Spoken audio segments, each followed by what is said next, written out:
حضرت علی نے فرمایا دھوکہ فریب اور گناہ کی سزا اسی زمین پر بھگتنی ہوگی۔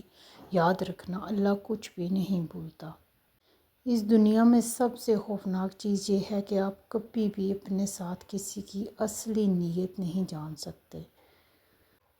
نرم الفاظ پر خرچ کچھ نہیں ہوتا لیکن ان کی قیمت بہت زیادہ ہوتی ہے۔ اگر زندگی میں کچھ اور نہ بھی بن سکو تو بس مہربان بن جاؤ کہ اس سے زیادہ خاص اور قیمتی کچھ نہیں ہے۔ لوگوں کے ساتھ ان کے کردار کے مطابق نہیں بلکہ اپنی تربیت کے مطابق رویہ اختیار کیجیے۔ گفتگو احتیاط سے کیجیے، آپ کی باتیں آپ کے والدین کی تربیت کا عکس ہوتی ہیں۔ بہت سلجھے ہوئے تھے ہم، بہت تفصیل سے الجھا گیا کوئی۔ اگر انسانی رویوں میں الجھو گے تو زندگی بھر الجھ کر رہ جاؤ گے۔ بس عیب اور غیب کے جاننے والے کے ساتھ اپنے معاملات سلجھائے رکھو، ساری الجھنیں اور مسائل دور ہو جائیں گے۔ انسان سختیاں برداشت کیے بغیر، غم سہے بغیر، تلخ طعنوں سے گزرے بغیر ایمان کی لذت کو چکھ ہی نہیں سکتا، اللہ کے قرب کو پا ہی نہیں سکتا۔ قابلیت کو صرف وہی شخص پرکھ سکتا ہے جو خود کامل ہو۔ اپنی نیکی چھپانا آپ کی سوچ کا امتحان ہے اور دوسروں کے گناہ چھپانا آپ کے کردار کا امتحان۔ اختلاف کا حل ڈھونڈا جا سکتا ہے لیکن حسد، بغض، منافقت اور احسان فراموشی کا نہیں۔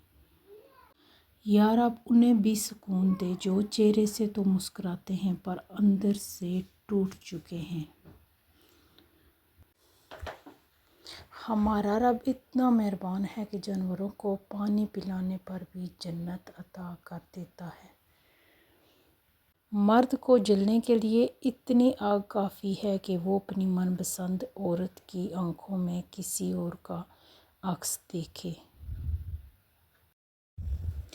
اپنی کہانی خود لکھو ورنہ دنیا تمہیں ایک کردار بنا کر چھوڑ دے گی۔ جو وقت ملے اسے خوشی سے جی لیا کرو کیونکہ لوٹ کر صرف یادیں آتی ہیں، وقت نہیں۔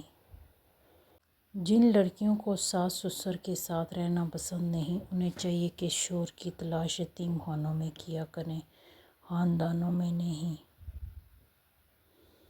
زندگی برف کی طرح ہوتی ہے، نیک کاموں میں گزار دو ورنہ پگھل تو رہی ہے، ختم بھی ہو جائے گی۔